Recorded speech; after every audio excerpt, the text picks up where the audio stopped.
À propos de Hanouka, il y a une halakha dans le Shulchan Aruch Siman Tavresh Ain Zayin Saif Dalet qui dit que l'huile qui reste de Hanouka, il faut la brûler. Il ne faut pas l'utiliser à des fins personnelles parce qu'elle a été muktzeh le mitzvato. Qu'est-ce que ça veut dire muktzeh le mitzvato? Ça a été consacré à la mitzvah. Alors, on ne peut pas l'utiliser à des fins personnelles. Après Hanouka, Roselo Medura Vesorfo. Mais le Shulchan Aruch précise que c'est uniquement par rapport à l'huile qui était destinée à la demi-heure. Puisqu'on sait que normalement, la mitzvah de Hanouka, c'est juste une demi-heure. Mais si ça s'est éteint pendant la demi-heure, après 5 minutes par exemple, la halakha nous dit Kavta enozakukla. Qu'est-ce que ça veut dire Kavta enozakukla? Même si ça n'a pas duré une demi-heure, l'allumage, Bedi Avad, a posteriori, on n'a pas besoin de rallumer la Hanoukia. Kavta enozakukla. Même après 1 seconde. C'était allumé pendant une seconde. Ça s'est éteint après, pas besoin de rallumer. Hadlaka osa mitzvah, mais il fallait que potentiellement, ça puisse durer une demi-heure. Si milchatri j'ai mis de l'huile que pour un quart d'heure, ça ne marche pas. L'allumage n'est pas cachère. Il faut éteindre, mettre de l'huile et rallumer avec un potentiel d'une demi-heure. Puisque potentiellement il fallait une demi-heure, donc toute l'huile de la demi-heure s'appelle muktzeh le mitzvato. C'est la raison pour laquelle, s'il m'en reste de l'huile après Hanouka, je ne pourrais pas l'utiliser pour moi. Il faut brûler. Medura. Quel est le din maintenant? Si j'ai mis de l'huile pour 1 heure, alors, et ça a duré pendant une demi-heure déjà, alors l'huile qui me reste, c'est de l'huile que je peux utiliser. Pourquoi? Parce que ce n'était pas muktzeh le mitzvato. La mitzvah, c'est qu'une demi-heure. Au-delà d'une demi-heure, si ça s'est éteint après 30 minutes, l'huile qui reste, j'ai le droit d'utiliser, selon le Shulchan Aruch. Mais le Mishnah Berurah cite des poskim qui disent que non, à partir du moment où tu as mis dans la Hanoukia de l'huile, et tu n'as pas précisé que tu voulais que ça dure, que tu veux te servir de l'huile restante après la demi-heure, alors ça s'appelle que tu as tout consacré à la mitzvah. Et même si ça s'est éteint après une demi-heure, tu n'as pas le droit d'utiliser l'huile. Pourquoi? Parce que quand tu as mis l'huile dans la Hanoukia et tu as allumé, ta kavana c'était de consacrer toute cette huile à la mitzvah. Ce n'est pas le psak du Shulchan Aruch. Mais le Mishnah Berurah cite ces poskim tout de même qui sont mahmirim.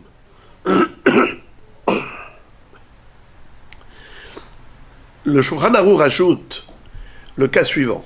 Quel est le din si cette huile qui était consacrée à la mitzvah, parce que ça s'est éteint après 5 minutes, donc l'huile de 25 minutes qui était censée être allumée, maintenant ça s'appelle de l'huile muktzeh le mitzvato, que tu n'as pas le droit d'utiliser. Quel est le din si ça s'est mélangé à de l'huile où il y avait 60 fois plus d'huile profane par rapport à cette huile qui était consacrée à la mitzvah? La halakha dit que il y a bitoul. Bien sûr, on connaît cette règle de batel beshishim. Mais quel est le din s'il n'y avait pas shishim? Il n'y avait que 50 fois plus.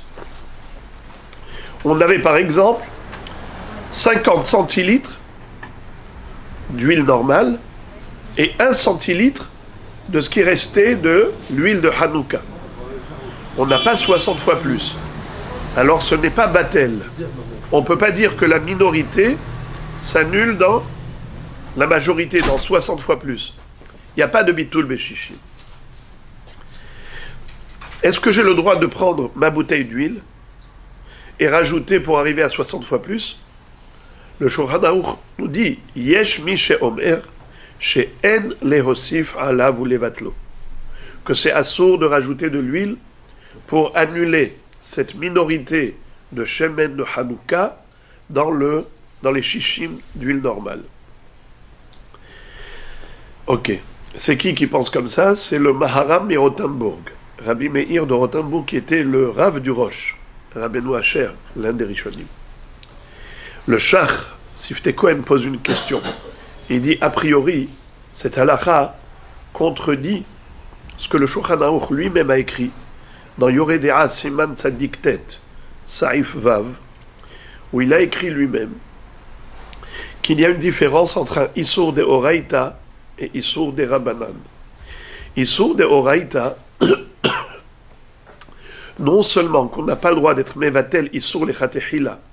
Par exemple, je prends un morceau d'aliment non kasher. Je le mélange à une majorité d'aliments kasher. Si ça s'était fait incidemment, sans le vouloir, alors la halakha est que Bedi'avad Batel Berov. Mais c'est seulement a posteriori. Mais pas que j'aille prendre du Issour et a priori le mélanger dans une majorité de Heter pour dire voilà, tout est permis. Ok. Maintenant, ça c'est Issour de Raïta. Et même pour Issour des Rabbanan, c'est la même chose. J'ai pas le droit de prendre un Issour des Rabbanan et de le mélanger dans une majorité de Heter, de quelque chose de kasher. Quelle est la différence entre le Deoraita et des Rabbanan?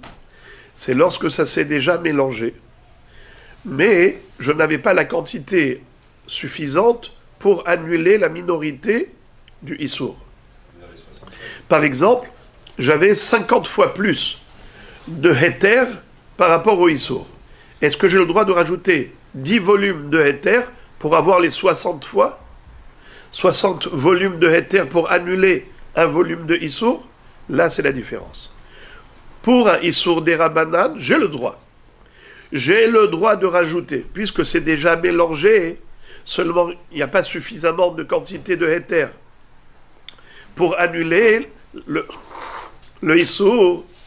Alors là, on te dit, en effet, tu as le droit de rajouter du Heter. Mais dans la mesure où c'est un Issour de Oraïta, bien que ce soit déjà mélangé, tu n'as pas le droit de rajouter 10 volumes de Heter pour annuler le volume de Issour de Oraïta.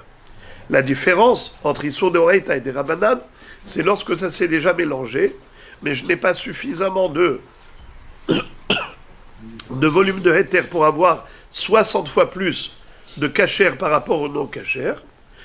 Pour le Issour des Rabbanan, j'ai le droit de rajouter pour atteindre les 60 fois plus. Pour Issour de Oraïta, je n'ai pas le droit. Alors le Shach pose la question, il dit, dans ce cas-là, pourquoi, à propos de Hanouka, toi, le Shulchan Aruch, tu as écrit qu'on n'a pas le droit de rajouter de l'huile pour compléter le volume de 60 fois plus d'huile kasher par rapport à l'huile de Hanouka. Mais Hanouka, c'est que Midei Rabbanan. Toute cette fête, elle est que d'institution rabbinique. Donc lorsque tu me dis que l'huile a été consacrée à la mitzvah, d'accord, mais ça reste qu'une mitzvah des Rabbanan. Slicha, j'étais à côté, à le cours.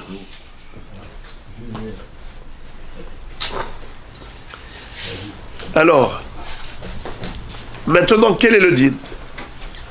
La halakha est la suivante.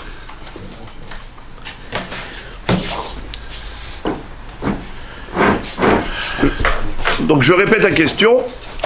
Le Shulchan Aruch se contredit entre ce qu'il a écrit dans Yoreh De'ah Siman Taraz Saif, dans Yoreh De'ah Siman Tzadik Tet Saif Vav, et ce qu'il a écrit dans le Or HaChaim Siman Taraz Saif Dalet.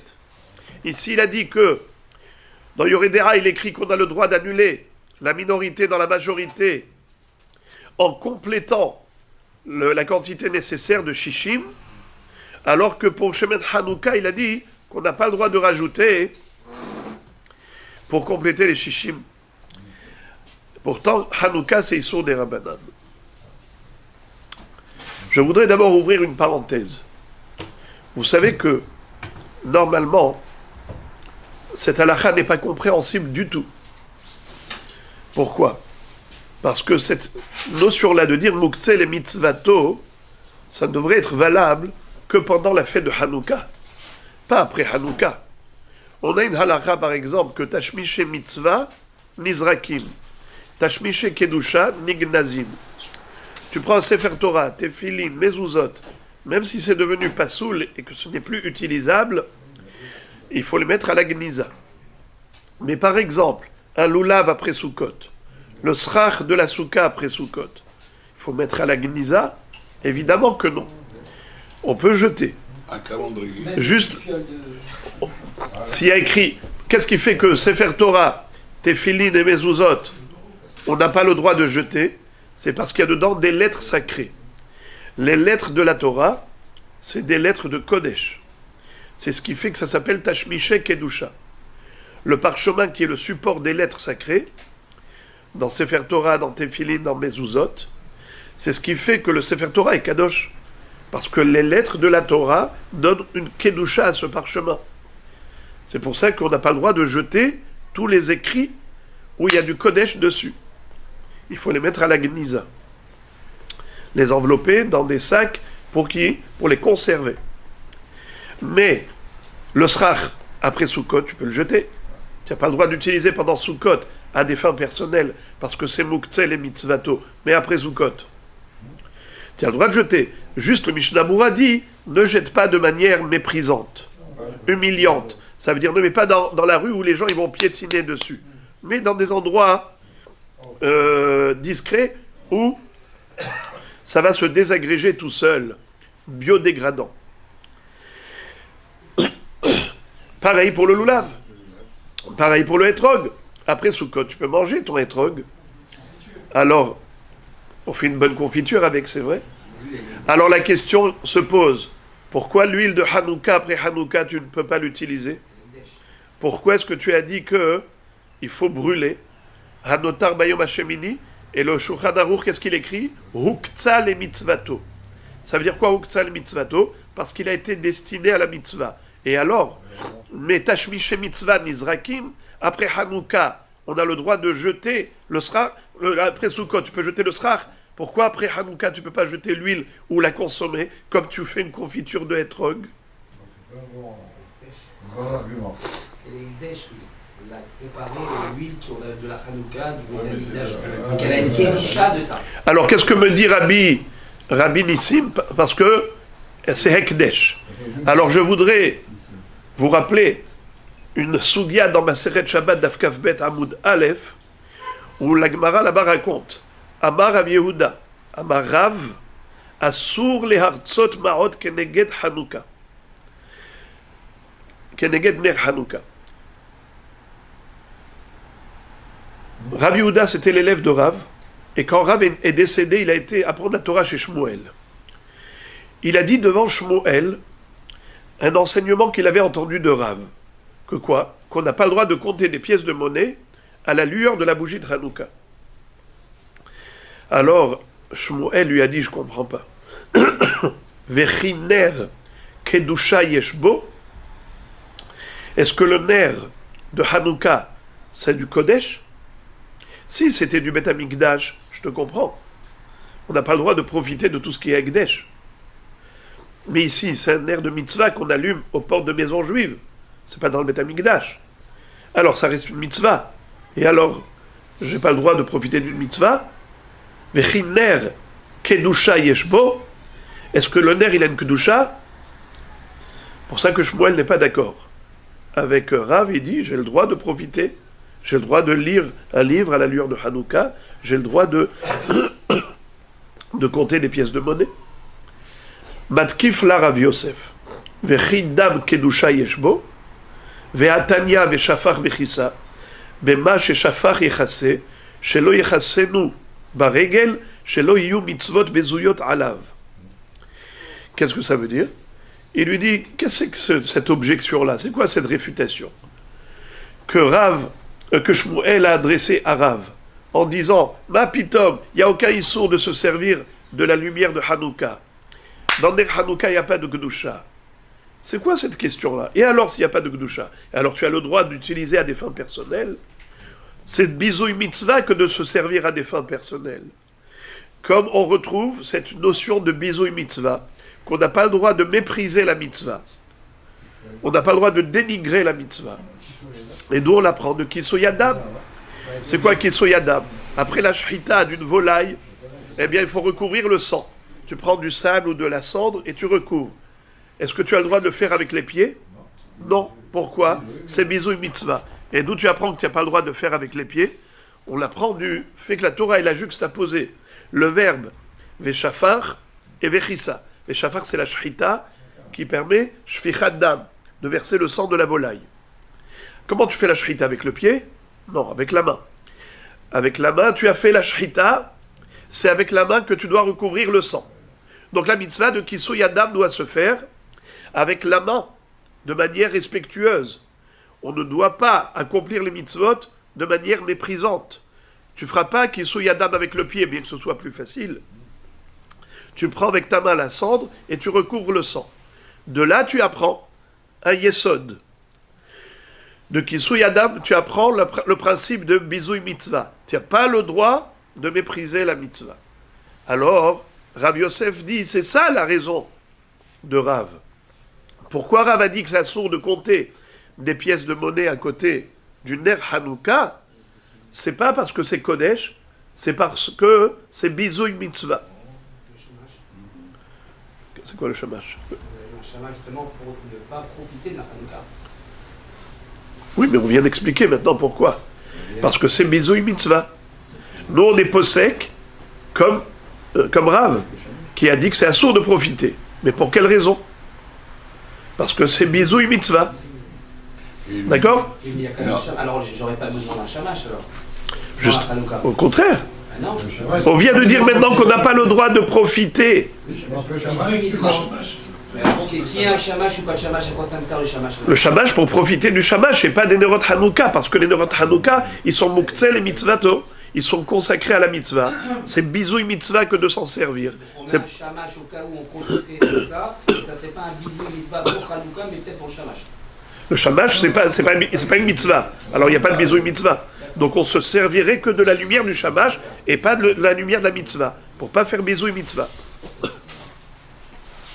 Et d'ailleurs, qu'est-ce que dit le Shulchan Aruch dans Siman Tara Saif Dalet?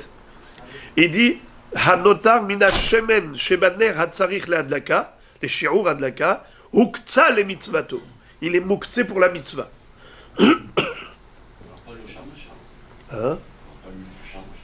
Non, pas lui du shamash. Le shamash, c'est pas mitzvah. Qu'est-ce que c'est exactement bisouille mitzvah? C'est mépriser la mitzvah. Le mépris de la mitzvah. Alors, dans ce cas-là, je vous pose une question générale. Alors, pourquoi est-ce que, après Hanouka, le Shulchan Aruch nous dit qu'il faut brûler l'huile qui reste? Parce qu'on n'a pas le droit d'utiliser à des fins personnelles. Mais non, mais pourtant, le bisouille mitzvah, c'est que pendant l'allumage. Le bisouille mitzvah, c'est que pendant Hanouka. Mais après Hanouka, une fois que Hanouka est déjà dépassé, alors c'est bon. Une fois qu'on est après la fête, c'est comme le srach, c'est comme le loulav, c'est comme le hétrog. Après Sukkot, tu as le droit de les utiliser. Alors pourquoi tu n'aurais pas le droit d'utiliser le shemen de Hanouka après Hanouka, puisque c'était muktzeh les mitzvato? C'est que pendant le zman de la mitzvah, mais une fois que le zman de la mitzvah s'est écoulé, il n'y a plus de problème. Alors pourquoi le Shulchan Aruch dit qu'il faut brûler cette huile? On n'a pas le droit de l'utiliser parce que huktzah les mitzvato. Mais tashmishe mitzvah nizrakim, par exemple un talit avec les tzitzit, on n'a pas besoin de mettre à la gniza, on peut jeter, juste pas de manière dégradante où que les gens vont maintenant piétiner dessus. Tu mets dans un côté que ça se désagrège tout seul, mais tu n'as pas besoin de gniza. Alors pourquoi tu dis que on a besoin de brûler? La réponse, c'est Tosfot qui donne cette svara. Il dit que il y a une différence entre muktzeh les mitzvahs et muktzeh les mitzvahs.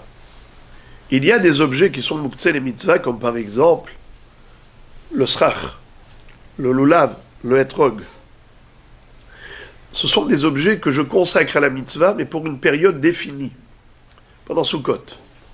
Je sais qu'après Sukkot, je n'en aurai plus besoin pour la mitzvah.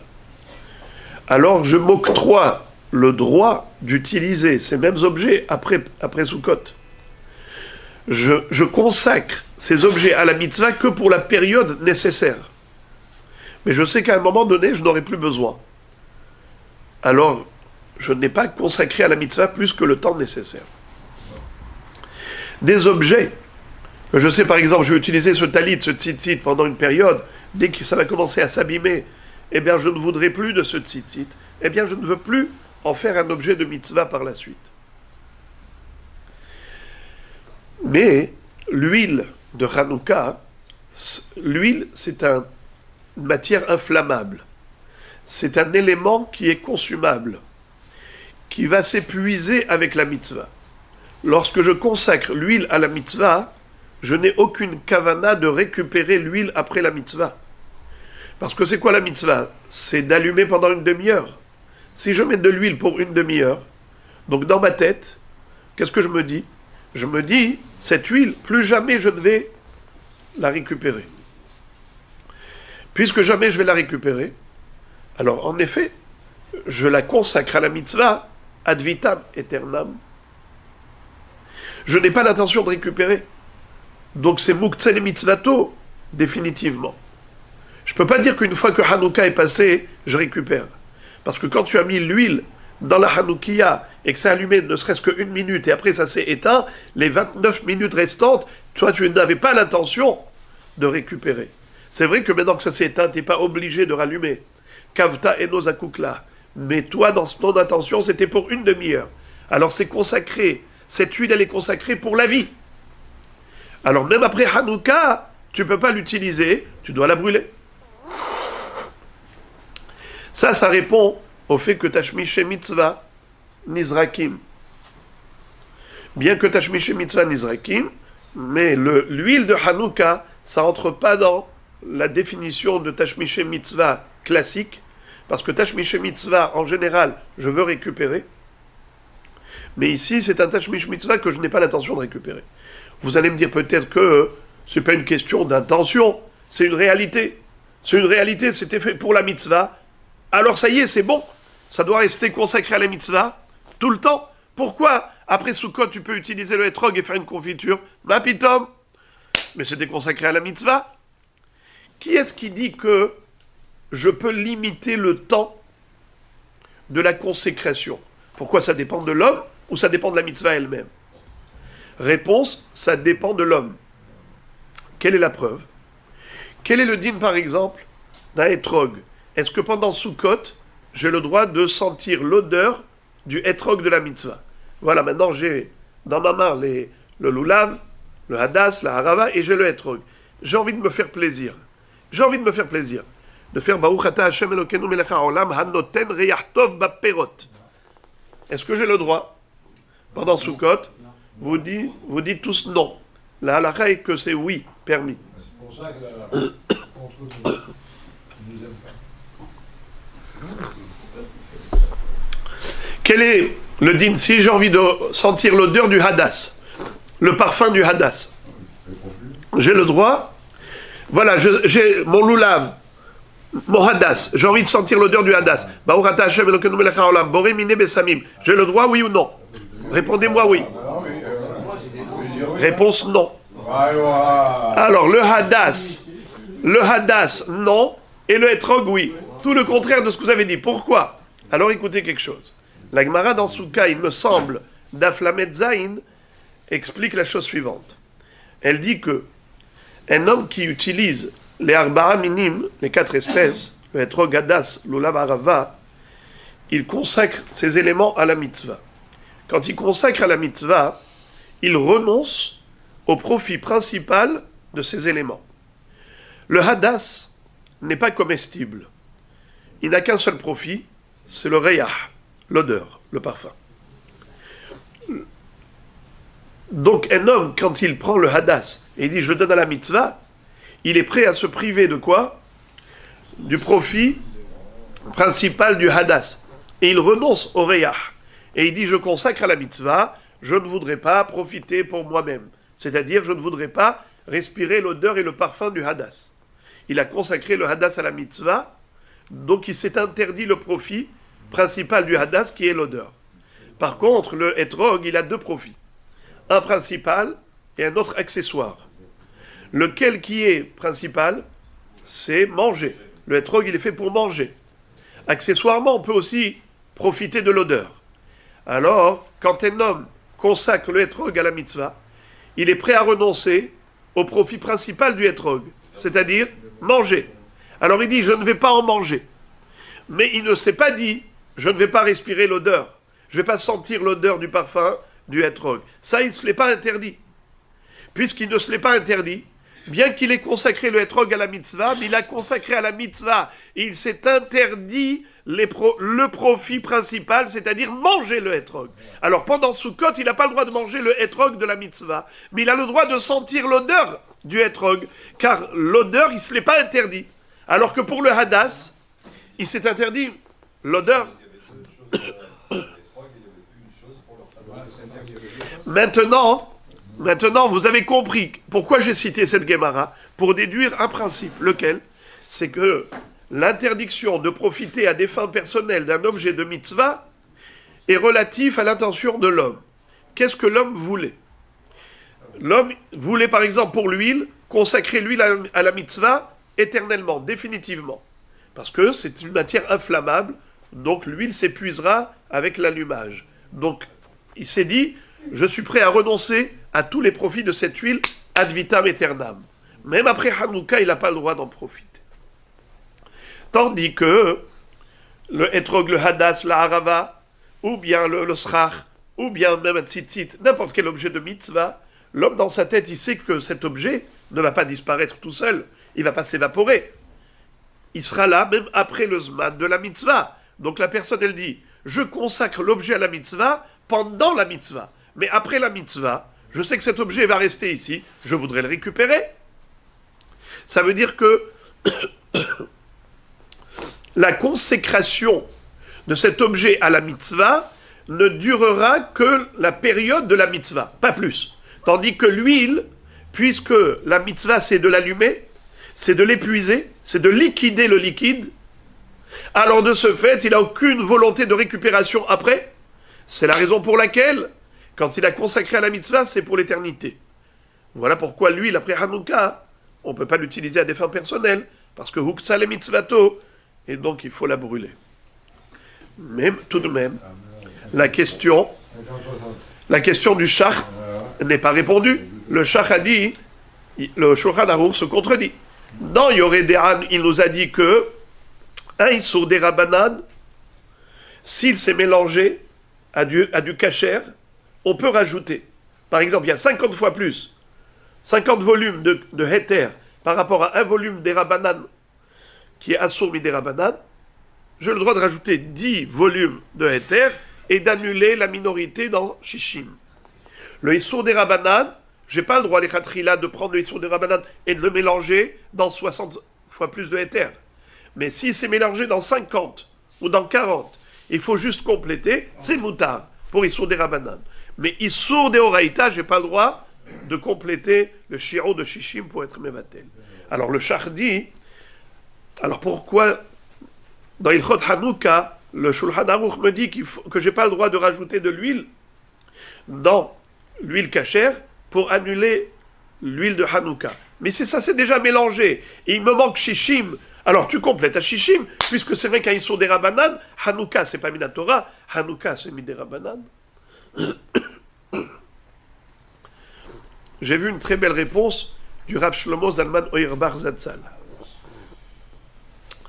Lui, il cite le Ran dans Masechet Shabbat, au début de Perek Bameh Madlikin, qui est la Sugia de Hanouka.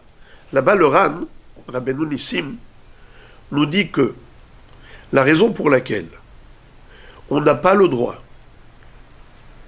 de profiter de la lumière de Hanouka, Assur l'ishtamesh le'ora, et pas seulement pour une utilisation profane, même si c'est par exemple pour étudier la Torah. J'ai besoin de lumière, je prends mon livre de Torah et j'étudie à côté. Assur l'ishtamesh le'ora. si ce n'était que bisouille mitzvah, alors pourquoi j'ai pas le droit de faire une autre mitzvah? Pourquoi j'ai pas le droit d'allumer, d'étudier la Torah?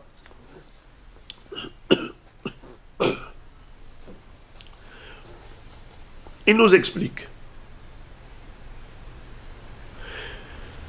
que quelque chose d'extraordinaire, qu'étant donné que la Hanoukia vient nous rappeler le nes de la Menorah, du Beth Amikdash, alors les Hachamim ont rajouté à cette mitzvah d'allumage à Hanoukia une dimension de Kedusha du Beth Amikdash. Dans l'absolu, la Hanoukia, c'est pas la Menorah. Ici, il y a 8 branches, là-bas, il y a 7 branches, ça n'a aucun rapport. Mais ça nous rappelle quoi? Le Nes qui a eu lieu dans le Beth Amikdash. Puisque ça nous rappelle le Nes qui a eu lieu dans le Beth Amikdash, alors c'est vrai que c'est une mitzvah comme toutes les mitzvot, mais cette mitzvah, elle est particulière. Elle nous relie à l'histoire du Beth Amikdash. C'est la raison pour laquelle Hachamim ont voulu donner à cette mitzvah une dimension de Kodesh. Et qu'est-ce qu'on dit dans Alanissim? Hanerot halalu anu madlikin, Alanissim ve'alapokane, Hanerot halalu Kodesh hem. Ve'en lanu reshut l'ishtamesh bahem, ela lir'otam bilvad, kede leodot lishmecha, hanisecha ve'niflotecha v'shuotecha. Répétons. Hanerot halalu Kodesh hem. C'est quoi Kodesh? Kedusha, la notion de Kedusha, c'est quelque chose qui appartient au Beth Amikdash, qui automatiquement est interdit au profit pour l'homme. Comment est-ce qu'on peut dire une chose pareille? Mais Shmuel l'a dit clairement dans Masechet Shabbat, Daf Kaf Bet Amud Aleph, Vechiner Kedusha Yeshbo. Est-ce que dans le ner il y a du Kodesh, il y a de la Kedusha? Ma pitom! C'est un objet de mitzvah, c'est pas un objet de Kedusha. Alors Shmuel te dit clairement que dans le ner, il n'y a pas de Kedusha. Et même Rav Yosef était d'accord avec lui. Il n'a pas dit non, il y a de la Kedusha. Il a dit simplement, il y a problème de bisouille mitzvah. Alors l'huile, aussi bien Rav, comme Rav Yosef, comme Shmuel, tout le monde est d'accord qu'il n'y a pas de Kedusha. Alors comment on dit? Hanerot halalu kodesh hem. Quoi Kodesh? Vous allez me dire, ouais, mais ça c'est peut-être quelqu'un, un païtan, qui a écrit Hanerot halalu. Alors le païtan, il a un problème avec la Gemara. Alors, c'est Kodesh. Le Makor, l'origine de ce texte, c'est dans Masechet Sofrim. Masechet Sofrim, c'est des Masertot Ktanot. Regardez à la fin de Masechet Avodah Zara. Et au Rayot, vous allez voir les petites Masertot. Il y a là-bas Masechet Tzitzit, Masechet Tfilin. Il y a Masechet Sofrim. Là-bas, on retrouve ce texte de Hanerot halalu Kodeshem. Donc ça relève des Tanaïm. Donc Shmuel, il ne va pas être Holek. Alors ici, tu me dis Hanerot halalu Kodeshem. Et Shmuel et Rav Yosef et Shmuel disent Vechiner Kedusha Yeshbo. Il n'y a pas de Kedusha. Alors il y a du Kodesh ou il n'y a pas de Kodesh? Les Nerot sont Kodesh ou pas Kodesh? Réponse comme le Ran. C'est que Behemet, à l'origine, il n'y a pas de Kedusha. C'est un objet de mitzvah. Et comme dit le Shulchan Aruch, dans Ilchot Hanouka, Huktzah le mitzvato. Seulement, ici, exceptionnellement, les Hachamim ont dit que ce Muktzeh le mitzvato de Ner Hanouka, ça doit revêtir une dimension de Kedusha. Et pourquoi? Comme nous dit le Ran. Étant donné que la Hanoukia est là pour nous rappeler le nes de la Menorah. Et la Menorah est un élément du Beth Amikdash, qui en effet est Kodesh, parce que tout ce qui est du Beth Amikdash, c'est Kadosh. C'est consacré à Dieu, c'est interdit au profit. Voilà pourquoi les Hachamim ont voulu nous interdire, pas seulement pendant Hanouka, mais même après Hanouka. Et nous interdire au profit, pas seulement des activités profanes, mais même des activités Kodesh. Tu n'as pas le droit d'étudier la Torah à la lueur de Hanouka.